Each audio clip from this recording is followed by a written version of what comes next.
Para todo hay un momento y un tiempo para cada propósito bajo el cielo.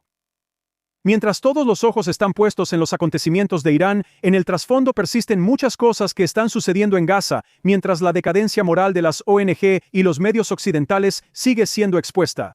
Hoy conectaré las piezas restantes del rompecabezas para ustedes. Sé que todos esperan Irán, pero al igual que en la vida real, llegaré ahí después. Primero quiero hablar de Gaza. Un tiempo para desgarrar y un tiempo para coser. El secretario del Gabinete de Israel, Yossi Fuchs, hizo una declaración muy interesante esta semana, que en efecto expuso la siguiente fase de la política de Israel en Gaza. Según Fuchs, el gobierno dio 60 días a Hamás para desarmarse. Si no lo hace, las fuerzas de defensa de Israel intervendrán. Israel no impulsará reconstrucción ni reubicación voluntaria hasta lograr la desmilitarización. Esta declaración ayuda a definir nuestra situación y próximos pasos. Para ayudar a entender la situación actual en Gaza, las implicaciones militares y estratégicas de esta nueva fase, la lógica detrás del acuerdo actual y los desafíos que se avecinan, quiero compartir una entrevista de Gala Israel. Los locutores de radio Eri Stadmore y Shai Goldstein hablaron con el general de brigada y reservista Erez Weiner. Weiner, experto militar y de seguridad en el Instituto de Jerusalén para la Estrategia y la Seguridad, explica que, desde el inicio, Israel tenía dos opciones para tratar Gaza tras el 7 de octubre.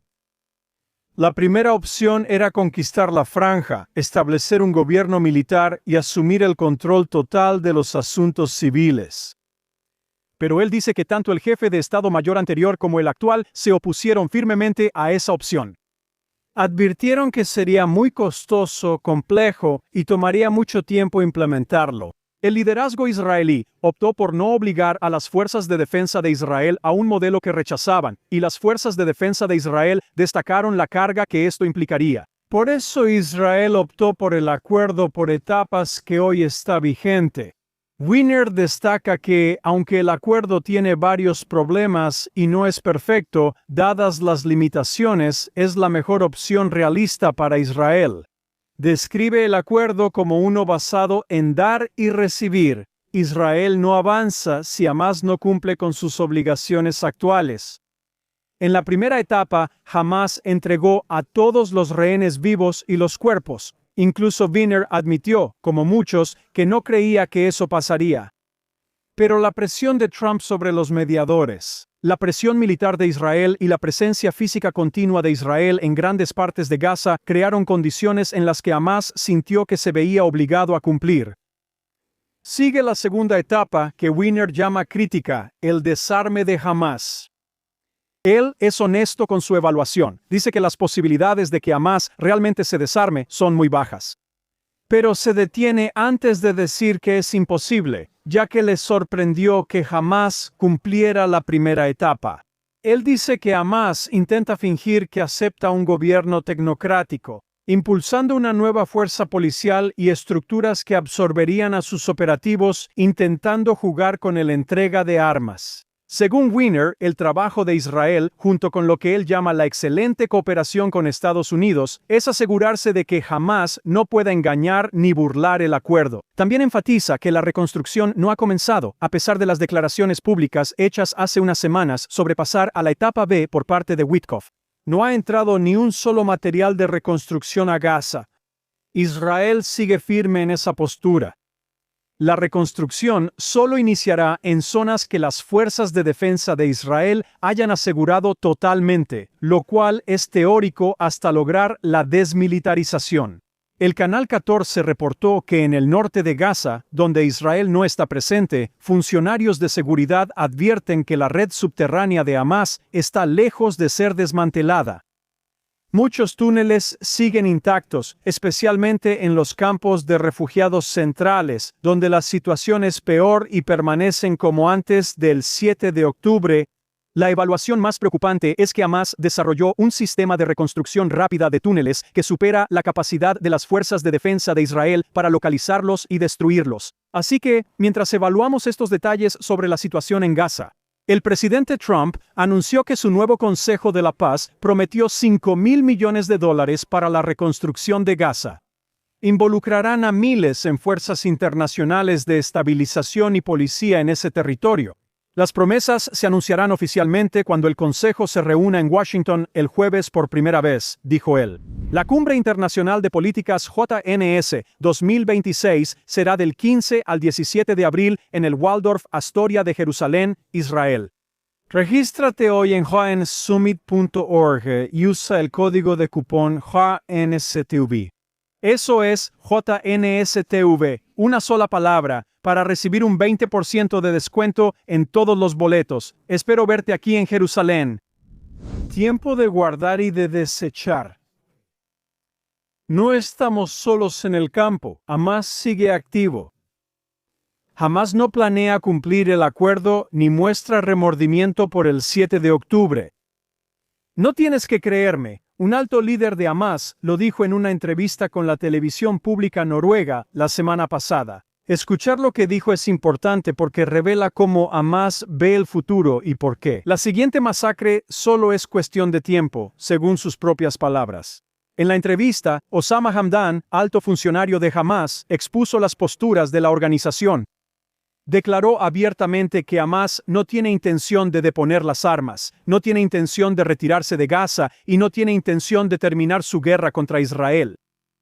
Negó la masacre documentada de civiles del 7 de octubre, culpó a Israel por los asesinatos en el Festival Nova e insistió en que Hamás seguiría la resistencia. Al preguntarle si Hamás atacaría de nuevo a Israel si pudiera, Hamdan no dudó.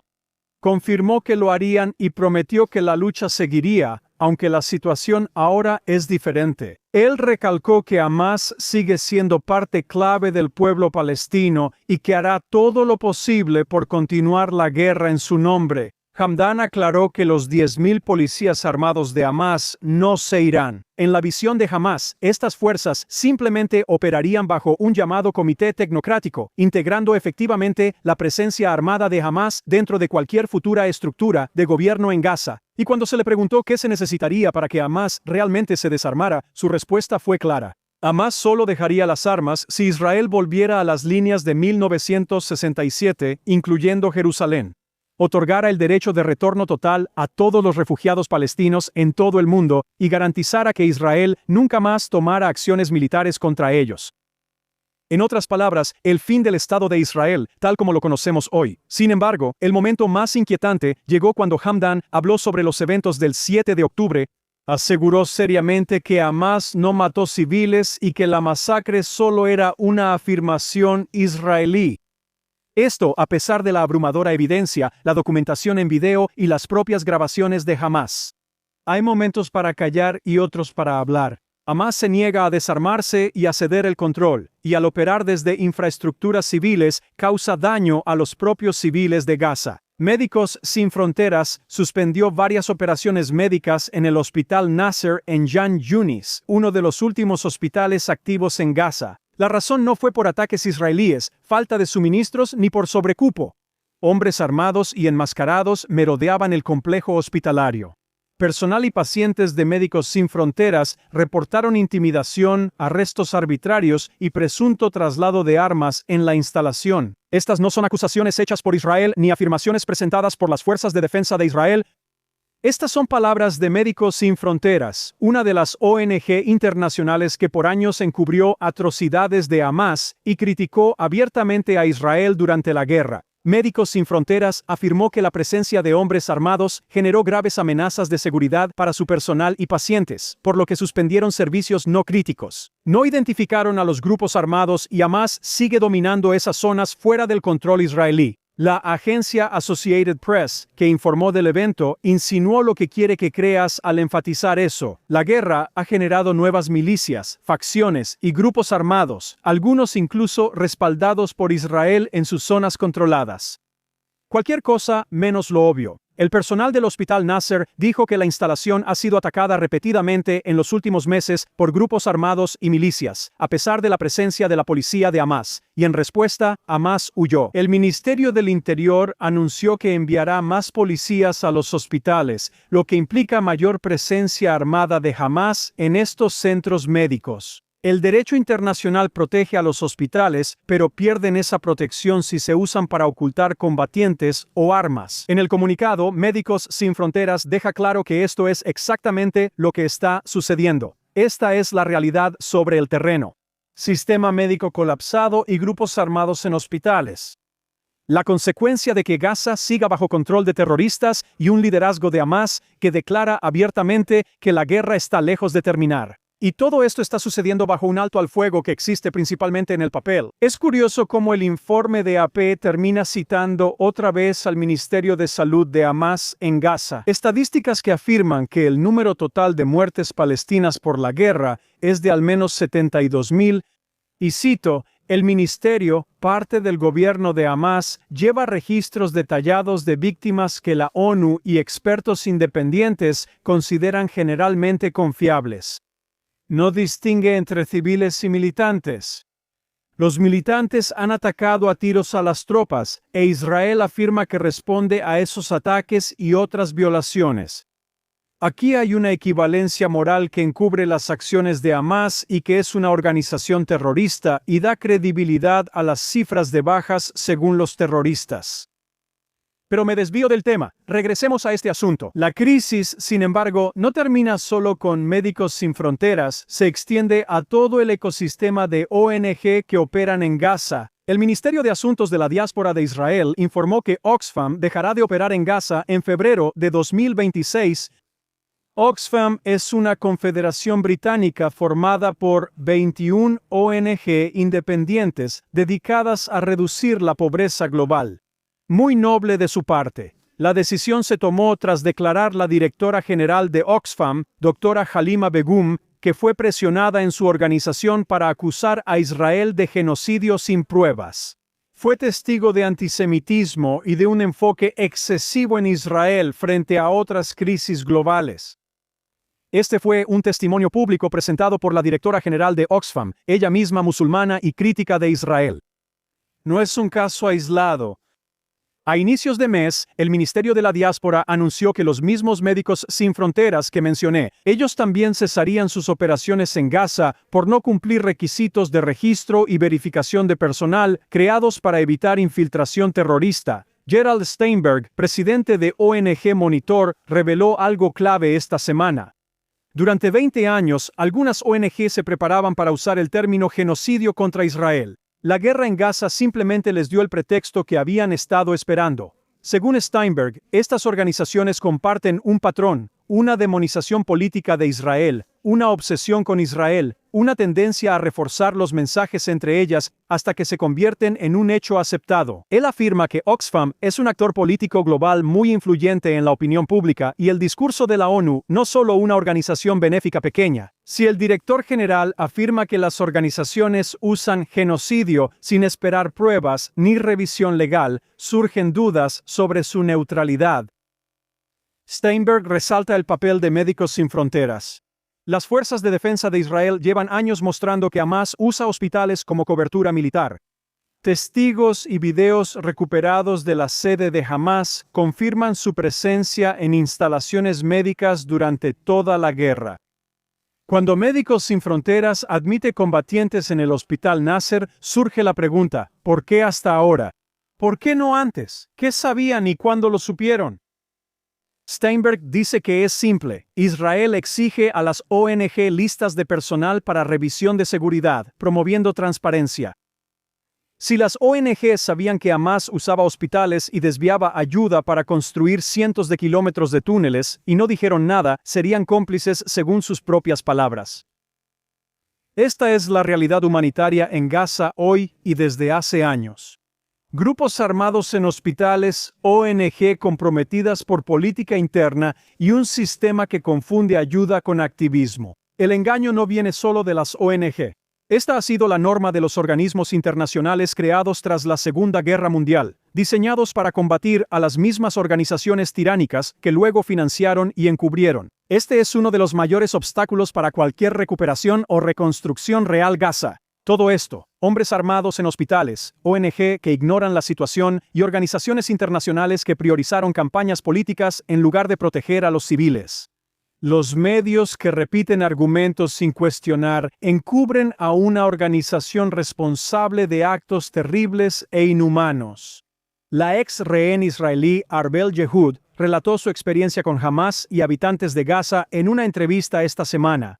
A más de un año de su liberación y 4 meses tras reunirse con Ariel, aún no puede hablar sobre lo que vivió en sus 482 días en Gaza. Ella lo llama una maleta cerrada, demasiado dolorosa para abrir. Arbel y Ariel fueron secuestrados juntos el 7 de octubre. Fueron golpeados, agredidos y separados tras ser sacados de su casa 3 horas después de llegar a Gaza. Ariel pasó 738 días en cautiverio. Arbel estuvo 482 días casi siempre solo. Cuando Ariel fue liberado en el acuerdo de rehenes de octubre, los dos finalmente se sentaron juntos, y se dio cuenta de que no sabía nada sobre lo que ella había pasado.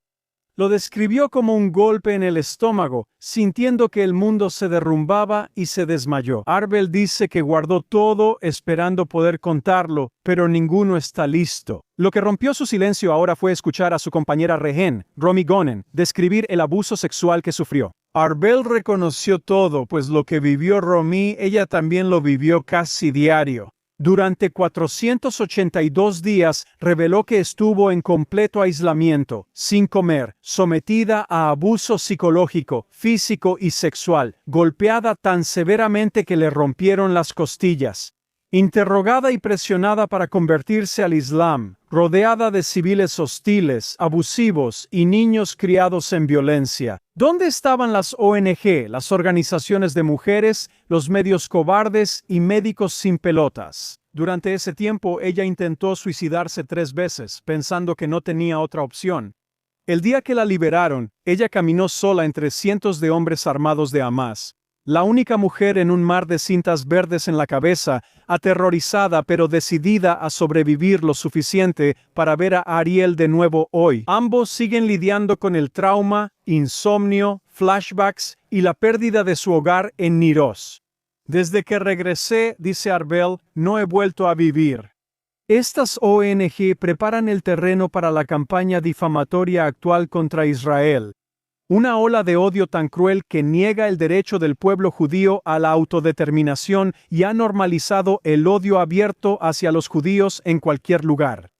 Nada de esto debería sorprender. El secretario general de la ONU, Antonio Gutiérrez, envió un mensaje de felicitación al régimen iraní por el aniversario de la Revolución Islámica de 1979, llamándolo oportunidad para reflexionar sobre el país y su aporte internacional. El jefe de la ONU elogia a un régimen que financia el terrorismo, mata a sus ciudadanos y pide la destrucción de Israel. Esta es la misma organización que nunca pierde la oportunidad de condenar a Israel, pero que tiene una larga y preocupante historia de apoyar a líderes brutales.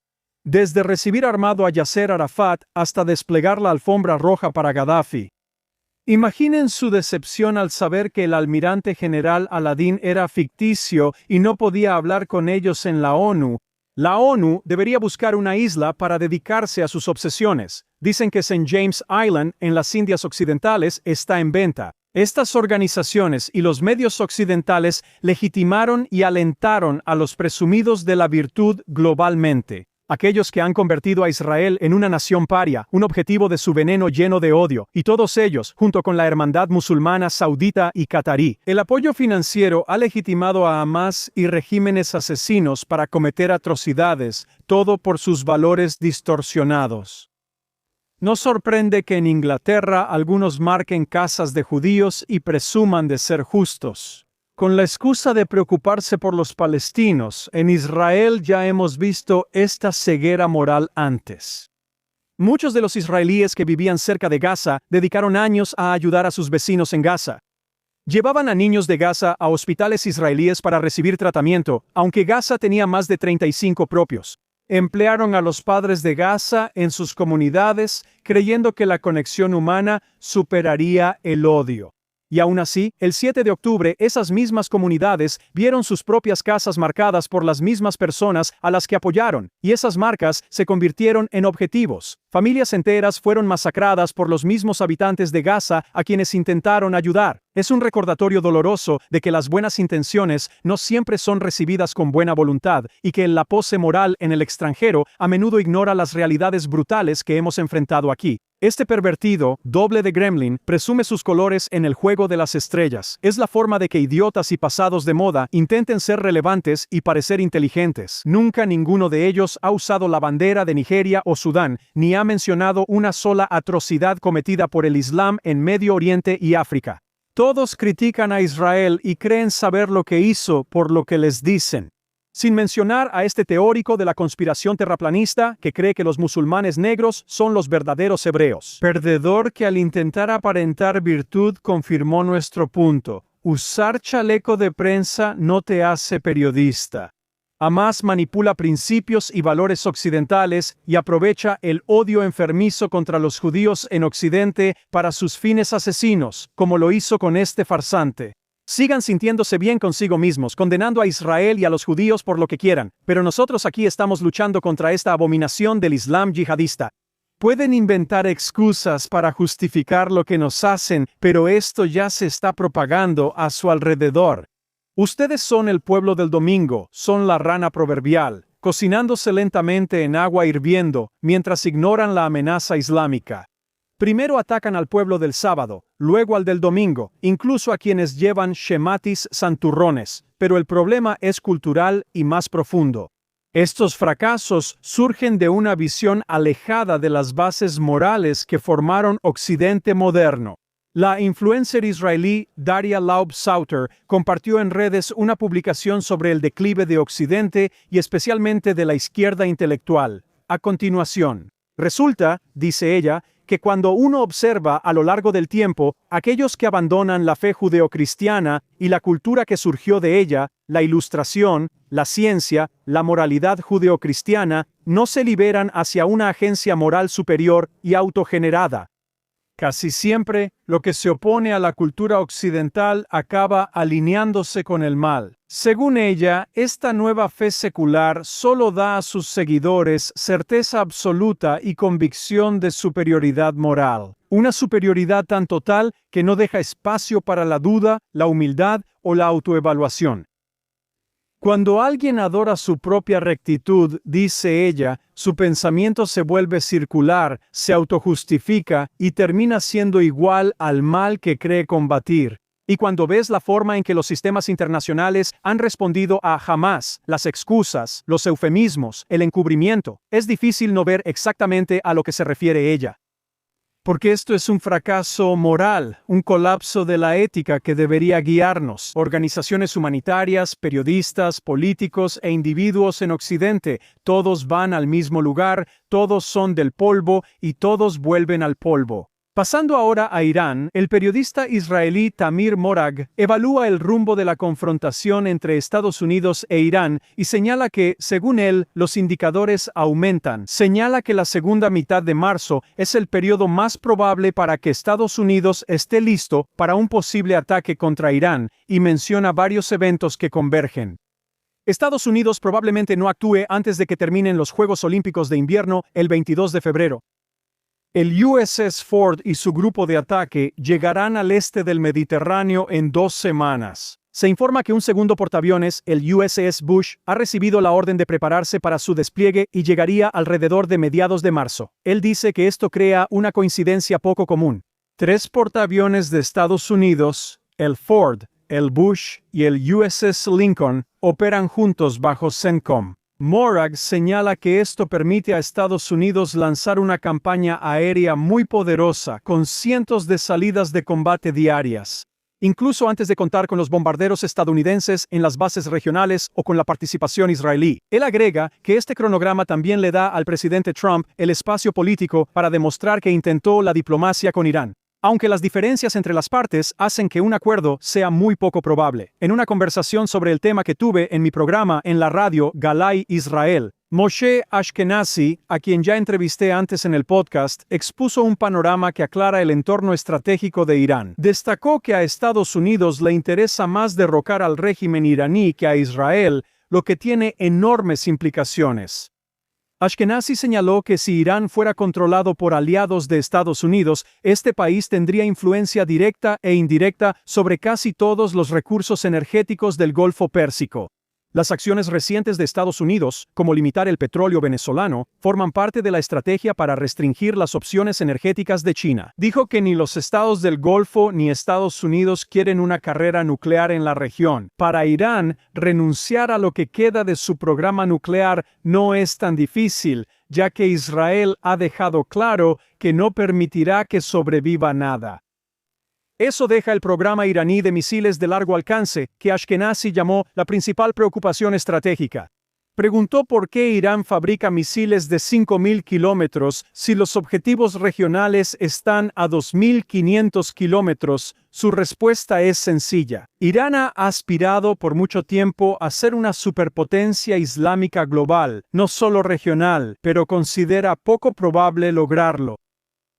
El reloj avanza hacia la perdición para los iraníes. Ahora veamos la situación en Israel. No suelo hablar del debate político interno aquí, suele ser muy complejo para explicarlo en un podcast corto. Pero la solicitud del presidente de Estados Unidos, Trump, de que el presidente israelí Herzog le ofrezca un indulto a Netanyahu en su juicio en Israel, ha convertido el tema en un asunto de debate público. Tras las críticas de Trump a Herzog la semana pasada, diciendo que Israel debería avergonzarlo por no liberar a Netanyahu, la comentarista israelí Dina Dromi señaló que Trump podría tener buenas intenciones. Pero él no entiende las corrientes profundas de la sociedad israelí. Ella escribió que Herzog no indultará a Netanyahu por una razón simple. Su miedo al juez de la Suprema Corte, Yitzhak Amit, es mayor que su respeto por el presidente del país más poderoso del mundo. Según JR, el liderazgo político de Israel opera dentro de límites definidos por el miedo y la intimidación del poder judicial. Gran parte del público está cansado y listo para un enfrentamiento constitucional en Israel. Ella afirma que quienes ven la presidencia como trampolín al cargo de primer ministro son políticos de mente pequeña, no líderes valientes. Esto nos lleva a la crisis más profunda en el sistema legal y político de Israel. Israel no es realmente un Estado de derecho. Si lo fuera, nada de esto estaría ocurriendo y no habría necesidad de un indulto. Todo el juicio nunca habría tenido lugar. El sistema legal en Israel se ha vuelto un arma de fiscales, asesores legales, investigadores, periodistas y hasta algunos jueces complacientes que fabricaron acusaciones por motivos políticos. Ellos deberían enfrentar las consecuencias. El Poder Judicial ignora abiertamente las leyes de la Knesset y la trata como un organismo ilegítimo. Jueces que imponen su voluntad sobre la derecha política en vez de sentenciar conforme a la ley. Así no es como debe funcionar una democracia, y lo visto en semanas recientes lo demuestra. Esta historia muestra cuán profunda es la fractura en la sociedad israelí.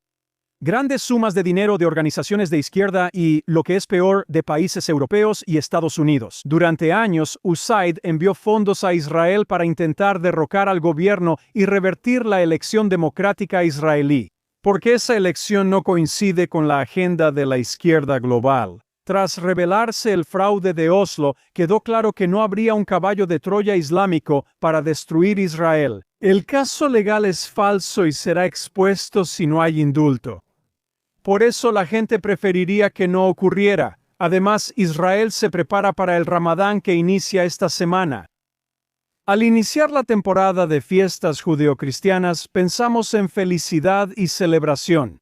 El mundo musulmán está entrando ahora en el Ramadán, y todos tenemos que prepararnos para un aumento de la violencia y el odio por parte de los musulmanes contra los kufr, todos nosotros los no creyentes. Las fuerzas de defensa de Israel refuerzan su presencia regional y mantienen alerta ante posibles escaladas. La división de Judea y Samaria recibirá más compañías, sobre todo en la zona de costura y cruces alrededor de Jerusalén. Las autoridades de seguridad anticipan un aumento de las tensiones y se están preparando en consecuencia. Aunque no ha habido grandes atentados terroristas recientemente gracias a las operaciones antiterroristas, la inteligencia muestra otra realidad tras la superficie. Ha habido un aumento notable en los ataques con lanzamiento de piedras y cócteles Molotov recientemente, una señal clara de una nueva agitación en el terreno. Esperamos que nuestra preparación los mantenga enfocados en su evento religioso y a nosotros en el calendario judío. En Adar, al iniciar el mes, incrementamos nuestra alegría. El espíritu de Purim llena el mes, haciéndolo un periodo de gran alegría y buena fortuna para el pueblo judío. Soy Daniel Seaman. Gracias por acompañarme aquí en Straight Up desde los estudios de JNS en Jerusalén, Israel.